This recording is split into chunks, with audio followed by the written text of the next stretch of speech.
Hey, welcome to my channel. Today I am talking about the algorithm of life. Okay, so the algorithm, that is the law of attraction, law of assumption, whatever you want to call it, it's an algorithm.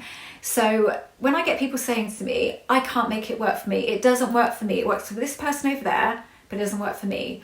Are they achieving everything and getting everything they want and I'm not? It's not working for me. Yes, it is. It's the same algorithm. It doesn't change from person to person. I am going to describe this algorithm along the lines of what I also have a digital media company, and I'm an SEO specialist. This is a really good way of describing this, and I really hope that this helps you sort of think, oh, eureka, I get it.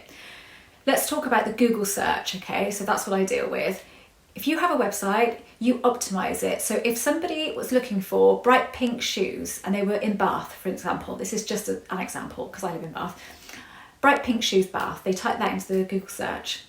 Whoever's website is optimized for bright pink shoes Bath, if they've got that in their meta tags, which is the code beneath the website, the stuff that you can't see on the front of the site, although they might have it a bit on the front of the site too to back it up, okay, they will show.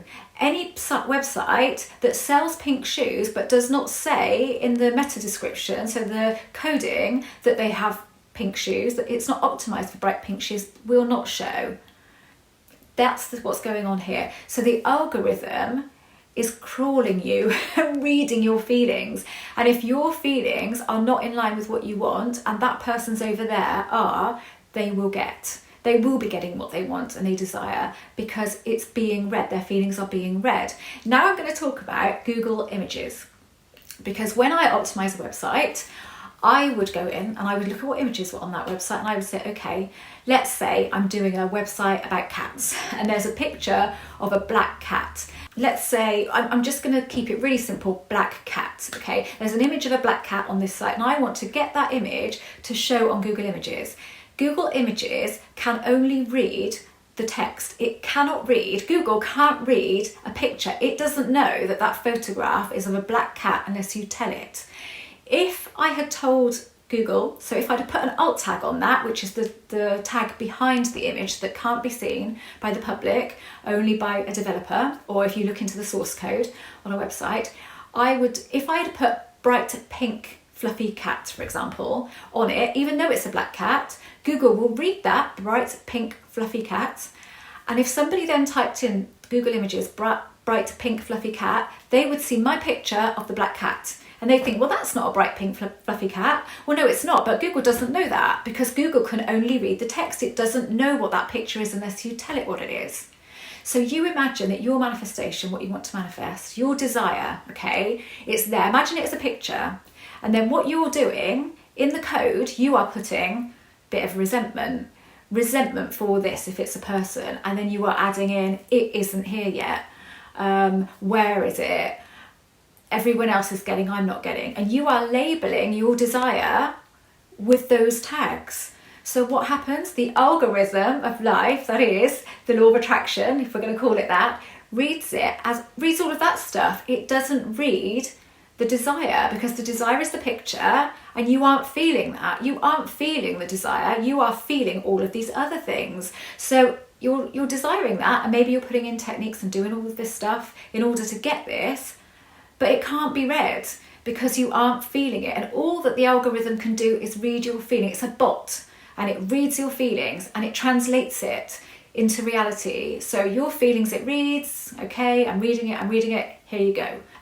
So that is how this works, and that is how that person over there seems to get and you don't, and you're not getting at the moment. You feel like you're not getting, you're getting your feelings. And now let's just sort of go, so this is, circumstances don't matter. That's kind of what I'm talking about here. So what I'm saying to you is if you bring that past event into the present, then it matters. Then it affects what you can manifest because you are feeling it again. You have reinfected yourself, as Neville Goddard would say, with the energy of the past event. So you've brought in all the negative things associated with what you want. You're thinking about them. You're dwelling on them. So they create a feeling. They create a vibration. So they matter in that moment because you are feeling them. So the algorithm is reading it, is reading those feelings because it doesn't know that it happened then and you're just thinking about it now, because all it can read is now. It only reads what's going on in the present. It doesn't read the past. It doesn't think, oh, I'm looking at a past feeling, so I won't translate that into reality because that's from there. It's not real. It doesn't know that. It's blind, as it were. It cannot see. The universe, if let's call it the universe cannot see what's going on. It can only read your feelings. It's all it can do.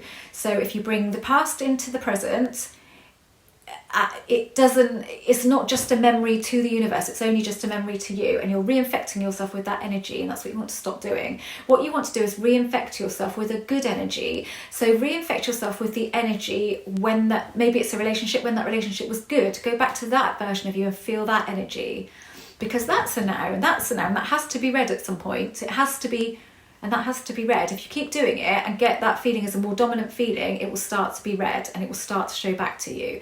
If you, a really good way, and I kind of prefer this, to be honest with you, is to if you want to get over somebody, let's get over that relationship. Doesn't mean you can't then get that relationship back, but let's get over it first. Let's feel free. I want to feel free. I want to feel as I did when I didn't have this relationship. I knew nothing about this relationship. I was oblivious to what was to come.